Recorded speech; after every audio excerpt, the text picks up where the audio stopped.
કુદરતથી મોટું કોઈ નથી. વધારે ચિંતા કરતા લોકો આ સ્ટોરી જરૂર સાંભળો. મિત્રો, કુદરતે જે કાંઈ આપણા ભાગ્યમાં લખ્યું હોય છે તેને કોઈ મિટાવી નથી શકતું, અને કુદરત જે કરે છે તે સારા માટે જ કરે છે. તો આજે હું તમને આ સ્ટોરીના માધ્યમથી એ જણાવવાની કોશિશ કરીશ કે આપણા જીવનમાં આપણી સાથે જે કાંઈ પણ થાય છે તે સારું જ થાય છે, સારા માટે જ થાય છે. બસ આપણે તેને સમજવાની જરૂર છે. એટલા માટે મિત્રો, જીવનમાં ક્યારેય પણ કોઈ પણ વાતની ચિંતા ન કરવી જોઈએ. મિત્રો, પ્રાચીન સમયની વાત છે. એકવાર મૃત્યુના દેવતા યમરાજે પોતાના દૂતને ધરતી પર એક સ્ત્રીનો જીવ લેવા માટે મોકલ્યો હતો. યમરાજની આજ્ઞાનું પાલન કરીને તે દૂત ધરતી પર તે સ્ત્રીના ઘરે આવ્યો. પરંતુ જ્યારે આ દૂત તે સ્ત્રીના ઘરે પહોંચ્યો ત્યારે તે ચકિત થઈ ગયો અને તેની આંખોમાંથી આંસુ આવવા લાગ્યા. કારણ કે મરણ થયેલી સ્ત્રીની આજુબાજુમાં 3 નાની નાની બાળકીઓ હતી, જેમાંથી એક બાળકી સ્તનપાન કરી રહી હતી, જ્યારે બીજી બાળકી રડી રહી હતી, ત્રીજી બાળકી રડતા રડતા ઊંઘી ગઈ હતી. આ ત્રણેય બાળકીઓની આંખોમાંથી લગાતાર આંસુ વહેતા હતા. પોતાની માતા સિવાય આ 3 બાળકીઓનું દુનિયામાં કોઈ પણ હતું નહીં. તેના પિતાજી પણ પહેલા જ મરણ પામ્યા હતા અને હવે એમની મા પણ મરણ પામી હતી.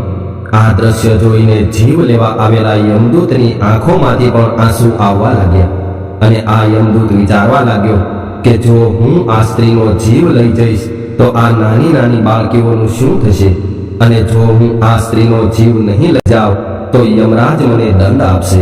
પરંતુ આ દૂતથી તે 3 બાળકીઓનું દુઃખ જોવાયું નહીં, તેથી તે આ સ્ત્રીનો જીવ લીધા વગર જ યમલોકમાં પાછો ચાલ્યો ગયો. અને યમલોકમાં જઈને યમરાજને કહેવા લાગ્યો કે હે યમરાજ, મને માફ કરો, હું એ સ્ત્રીનો જીવ નથી લાવ્યો. દૂતની આ વાત સાંભળીને યમરાજને તે દૂત પર ખૂબ જ ગુસ્સો આવ્યો.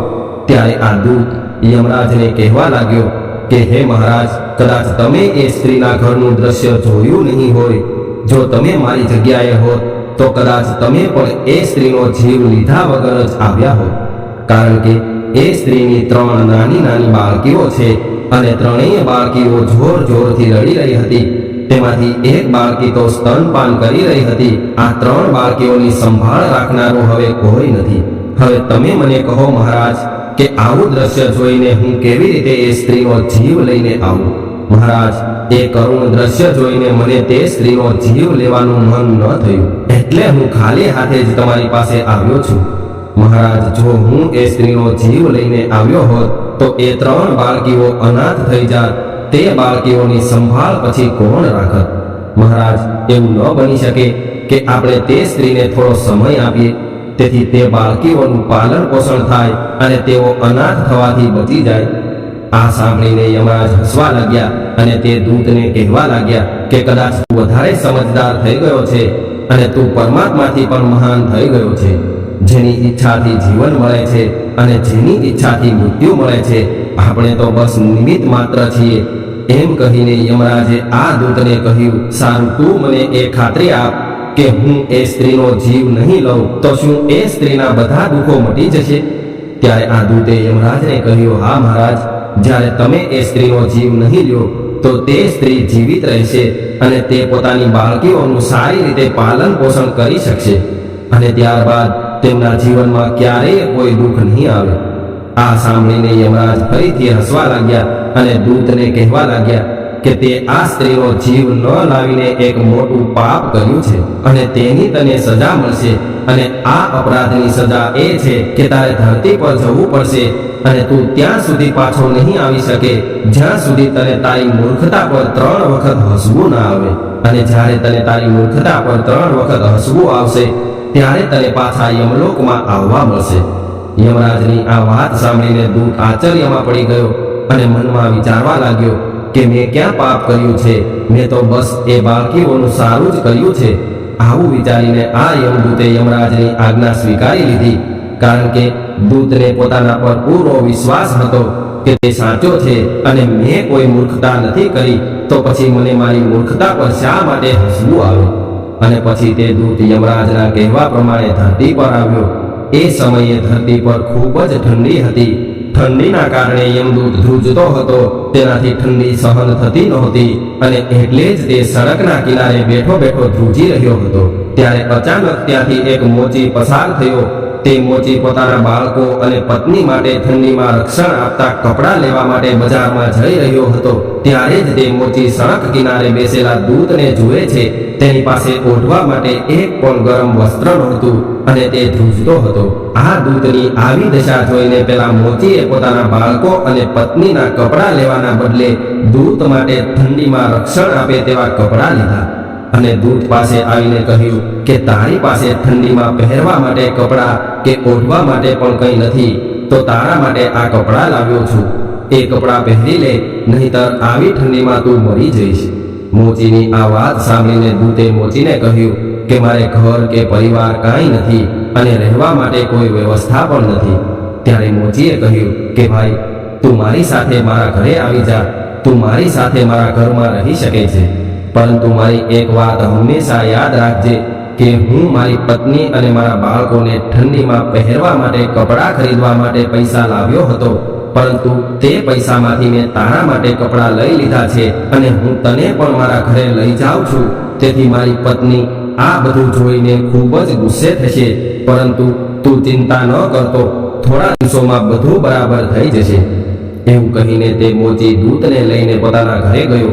પરંતુ એક વાત અદ્ભુત હતી કે ના તો એ મોચીને ખબર હતી કે તે જેને પોતાના ઘરે લઈને જઈ રહ્યો છે તે એક દેવદૂત છે, અને ના તો એ મોચીની પત્નીને ખબર હતી કે તેના પતિ જેને ઘરે લઈને આવ્યા છે તે એક દેવદૂત છે, જેના આગમનથી ઘરમાં ખુશીઓનો ખજાનો આવી જશે.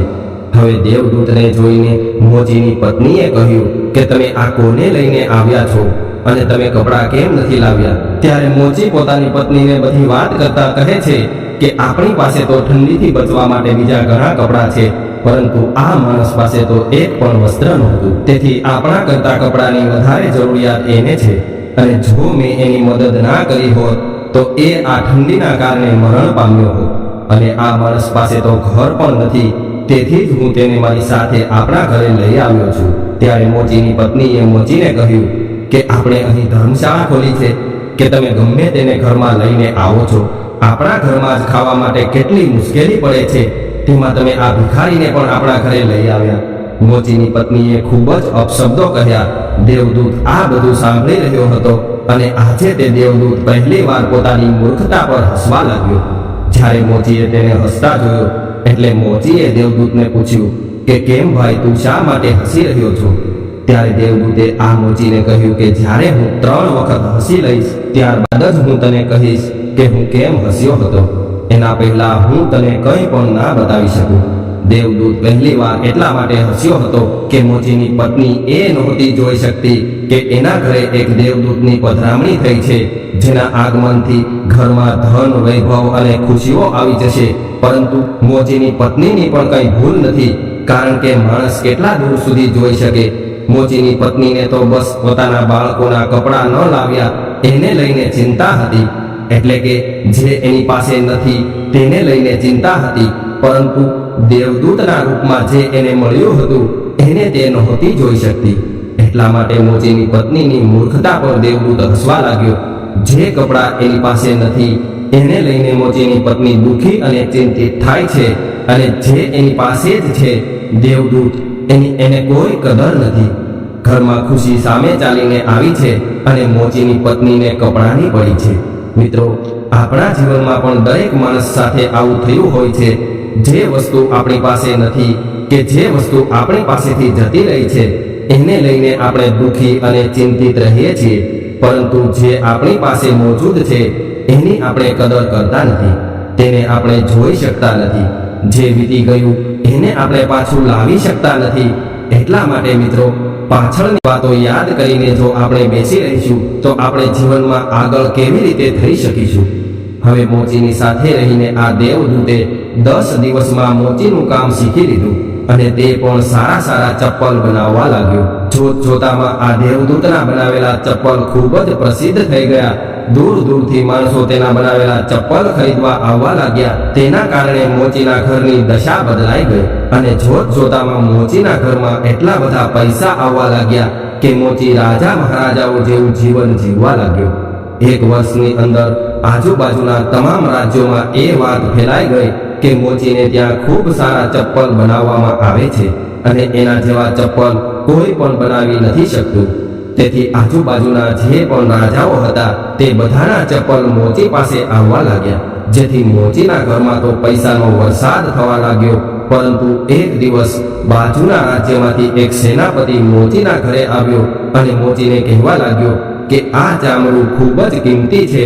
આ ચામડામાંથી તારે અમારા મહારાજા માટે મોજડી બનાવવાની છે. આ લે નમૂનો, બિલકુલ આવી જ મોજડી બનાવજે. રાજાનો આદેશ છે કે આ કિંમતી ચામડામાંથી ચપ્પલ નહીં પરંતુ મોજડી જ બનાવવાની છે.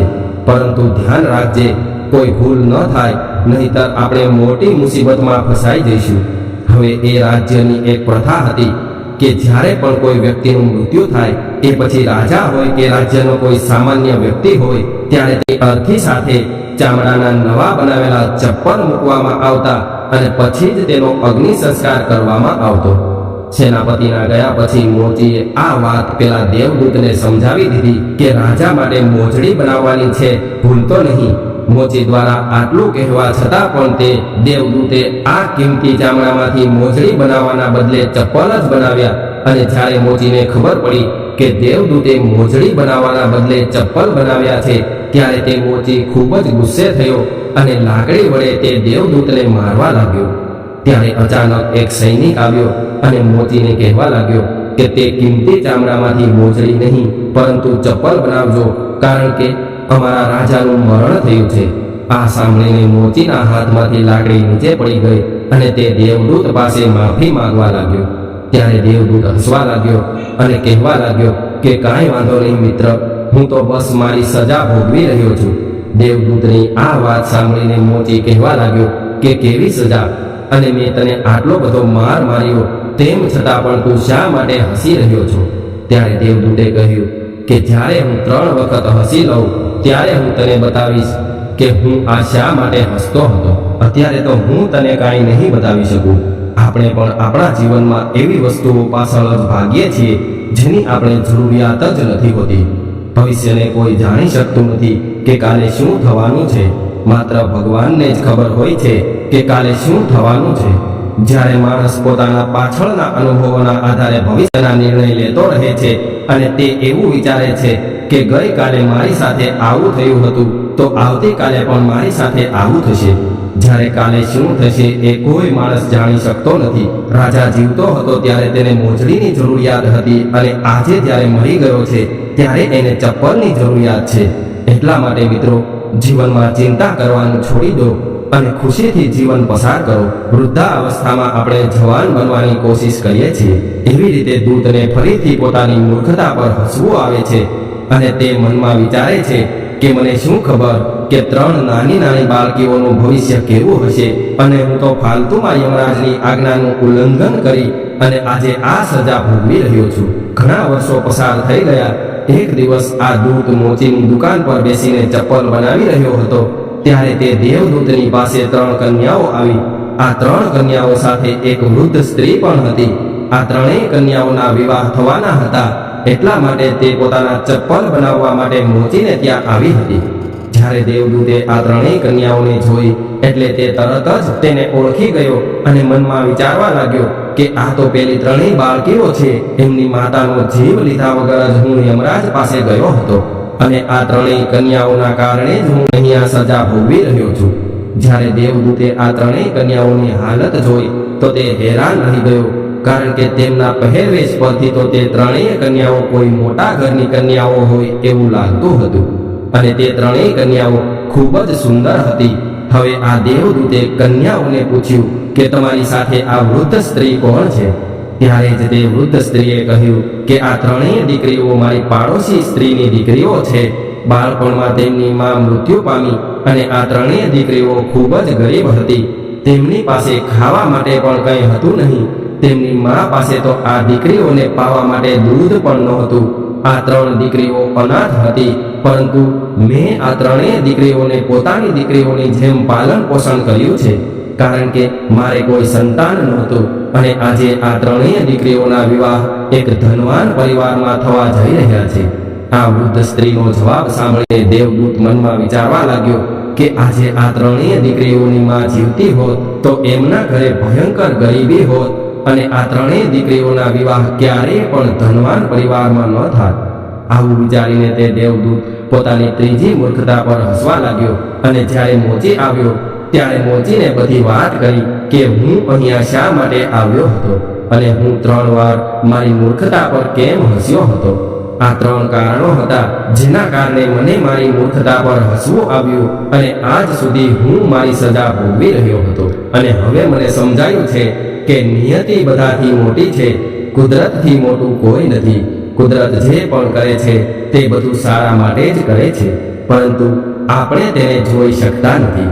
મિત્રો, આ વાત તમને પસંદ આવી હોય તો આ વિડીયોને લાઈક, શેર અને નવા હોય તો અમારી ચેનલને સબસ્ક્રાઇબ જરૂરથી કરજો.